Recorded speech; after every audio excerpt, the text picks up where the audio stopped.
G'day YouTube, Warbles on a lot here. For reasons which will probably be apparent to anybody who watched the videos I posted last week, I'm going to read a bit of the local paper, Tuesday's paper, Tuesday, January 28, 2020's paper.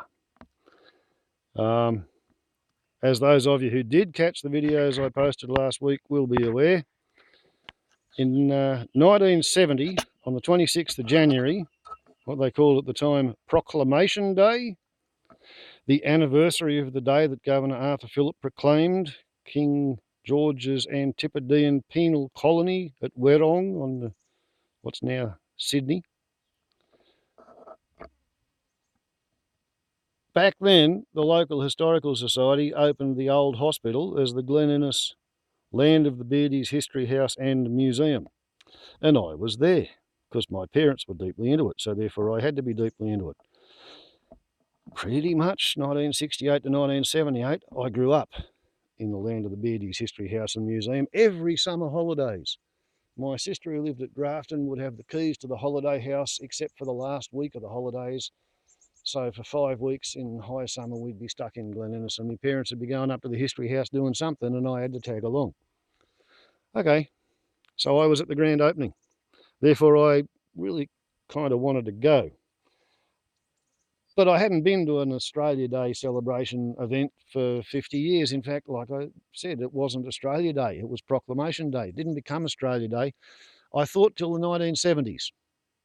But yesterday I was talking to a sort of, well, you could really call him a political junkie.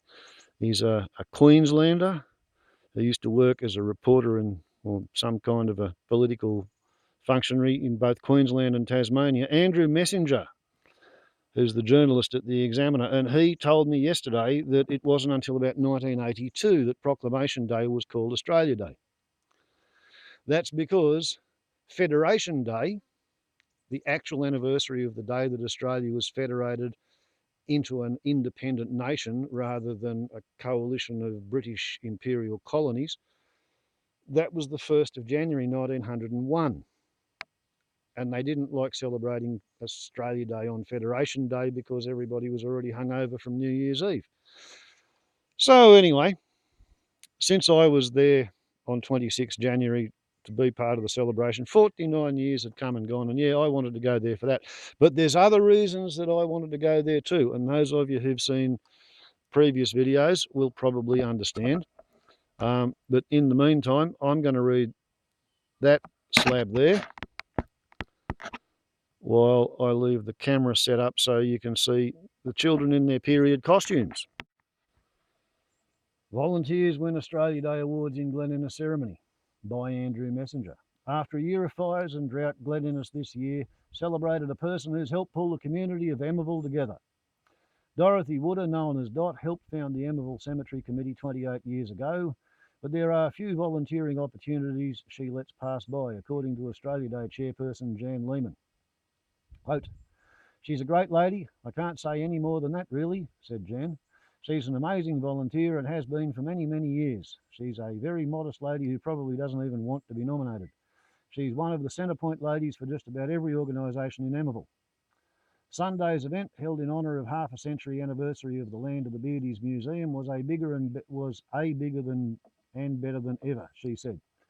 Featuring a hold-up of Captain Thunderbolt, Indigenous dancing, music, a fashion parade, a book launch and the opening of a new museum wing dedicated to Jeannie Ross Fraser, it was a spectacularly full offering for local residents. Ms. Lehman said the jam-packed event was all about the spirit of the volunteer, the people who help make the community resilient in the face of hardship and tragedy. For me, it was about what I call Highland heroes. I said it a lot during the ceremony because it's not only the firefighters, it's all the other people around them. It's a team effort.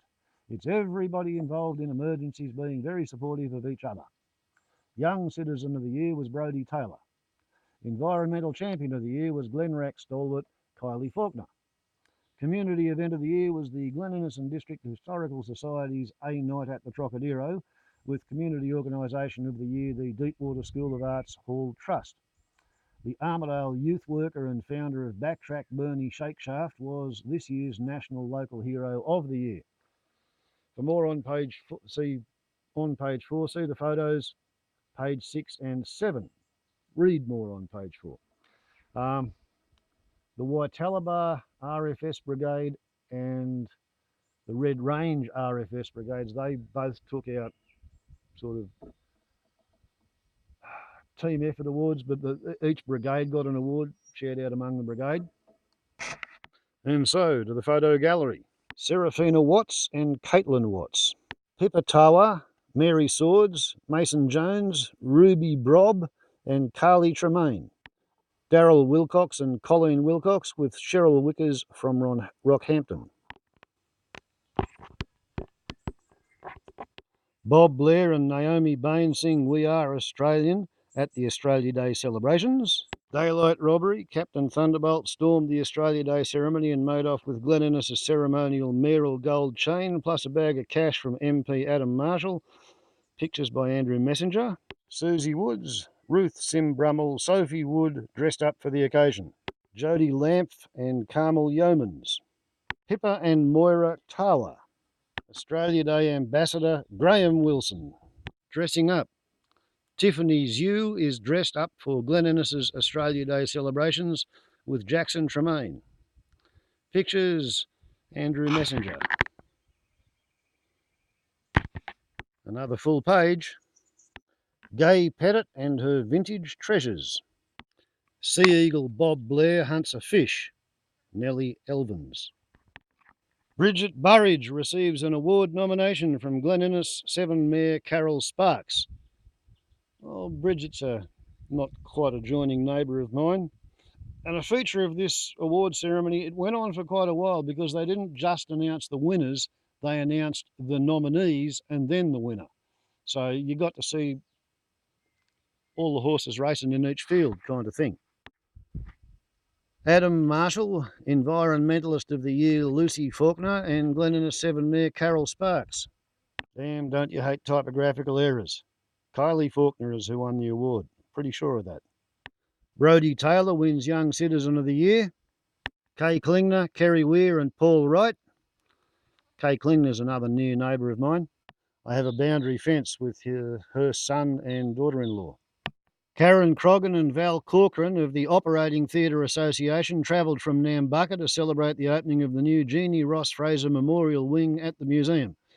Jeannie was a founding and life member of the association, pictured with museum manager Eve Chappell. History House also held a fashion parade, a book launch and opened a new wing on the occasion. That there is my mother. She ran the fashion parade. She organised the little children to wear their period costumes too.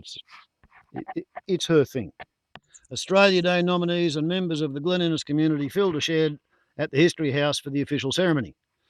And here we have Kim Jeremy, Waitalaba Brigade Captain, his Senior Deputy Captain, and the Red Range Brigade. The Red Range Brigade ran out of water putting out a certain burning wooden bridge. The bridge over the River Man to get onto Waitalaba during the firestorm they had on the 8th of November. Big winner, Mary Hollingsworth, receives Community Group of the Year Award on behalf of the Deepwater School of Arts Trust from member for Northern Tablelands, Adam Marshall. Picture by Andrew Messenger.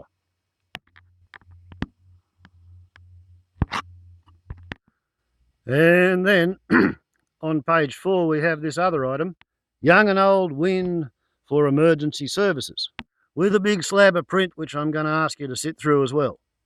Young and Old. Graham Padgen and Matthew Wharton are Joint Emergency Service Volunteers of the Year. Both say it was a team effort. Okay, so they both got to make a short acceptance speech, and Graham Padgett's went for about 5 minutes and Matthew's went for about 30 seconds. He was sort of the epitome of modesty and humility. The A-team. What that meant is that the newspaper reporter sought me out and I got to tell him a bit about it. So you're going to have to listen to me reading myself being quoted. Andrew Messenger. Emergency Services Volunteer of the Year Graham Padgen remembers teaching co-award winner Matthew Wharton in high school. The VRA chief said it was an honour to see someone who'd taught science and agriculture follow in his footsteps. Quote, to have young people enter the emergency services makes me proud that I might have had some influence on their decisions, he said. Even within my own squad, I've got 2 young blokes that I've taught, and I've had more pass through the squad. The Australia Day Committee couldn't split the 2 men. Both are this year's Emergency Services Volunteer of the Year. The committee might have declared 100 more co-winners, said Graham Padgen, who leads the local Volunteer Rescue Association. Mr Wharton, who leads the Rediston RFS Brigade, agreed the honour was a team award. Quote, anyone who volunteers for emergency services needs a pat on the back, they really do, said Mr Padgen. Quote, you're available 24/7, bracket, and your wife and family picks up the pieces when you leave. We've got members of our squad that have still got young kids. That's a pretty special thing to leave young kids at home and take off.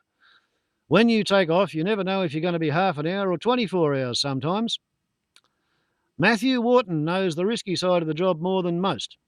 The 30-year-old led one of a handful of RFS units on the scene at last year's Waitalabar tragedy as captain of the Rediston Rural Fire Brigade. It's not his first firestorm. He joined the service at 12. 5 years later, he was New South Wales' youngest brigade deputy captain. At 18, he helped fight Victoria's deadly Black Saturday bushfires. Dad, Chris Wharton, describes his son charging into action across Waitalabar's burning bridge, a structure that was soon to collapse. Quote, he drove over a burning bridge, he extinguished the fire station, he defended the community house, he defended a private residence, and he brought his crew back out without opening a band-aid, a proud dad said. For many parents, that image is their worst nightmare. Not for Chris. Quote, if he couldn't do it, nobody could. I was expecting him to be okay. I didn't think that he would stuff it up, unquote. It was Mr Wharton's second Australia Day in half a century. He has bad memories of the 1970 ceremony that opened the land of the Beardies Museum and isn't a believer in the day in any case. But he said he had to see his boy take home the award. Quote, I did get advance warning that he'd been dobbed in for something, and he pioneered driving fire trucks over burning bridges, so I had to come to video Matthew. Well, I can't say that I didn't say it because he had a mobile phone recording me at the time. So, there you go. I can't pretend to have taught him what to think, but I did try pretty hard to teach him how to think. And he does a pretty good job of being who he is. My daughter and my upcoming daughter-in-law were both there on the day as well. They didn't get into my video. They were Facebooking the event separately, but I think they both enjoy teasing me by refusing permission to go in the frame of my videos, such as life. But my mother had an absolute ball and she liked the video I made, and Matthew hasn't complained. When I was talking to him yesterday, I hadn't actually read the paper. That came when I got home. But yeah, it was a very, very interesting day. And on the topic of Australia Day, Federation Day, Invasion Day, my suggestion is that they move Australia Day back to January the 1st, Federation Day, and you can have all your Australia Day celebrations then to celebrate the day what used to be a prison colony became a nation. If you really want to celebrate the proclamation of a penal colony at Botany Bay on the 26th, go your hardest. And if you want to think about the frontier wars and the 80,000 or so Australians who died defending this land from a foreign invasion, a military foreign invasion, which they weren't equipped to resist, but they resisted anyway, then I suggest the 29th of April, because the 29th of April is the day on which Captain Cook in 1769 was greeted by an Aboriginal man waving a spear, standing in front of a shield on a beach, yelling, "Wara, wara, wara, wara, wara," which means go away, don't land here, you're not welcome, bugger off. So Jimmy Cook, the great navigator, got a Brown Bess musket and put a .75 calibre ball into the sand beside the Aboriginal defender. and that didn't make much of an impression on him. So Cook put a ball into the sand on the other side of him, and he didn't pay attention to that either. So brave Mr. Cook, using Chinese gunpowder, put birdshot into a third Brown Bess musket, and he fired directly at the man and hit him above the shield and below the shield, and he ran away bleeding. So 29th of April, that marks the day the Frontier War began. That marks the day the first British Imperial military commander shot the first Aborigine. So that can be Invasion Day. Australia Day can be on the day that Australia started, and everybody can just stop worrying about the 26th of January, because all that was the commencement of a jail. Warbles on a lot to YouTube. The 4-litre backpack for the Super Soaker, which was Matthew's first firefighting backpack in 1994 when he was 5 years old, helping the old man put in a hazard reduction burn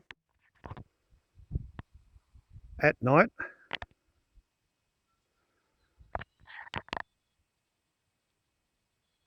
In a patch of forest that had not previously burned for about 40, 50 years, 40 years. So I say unto thee, in the raising up of good firefighters,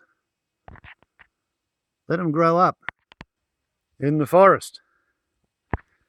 And when they grow up, they'll be just fine.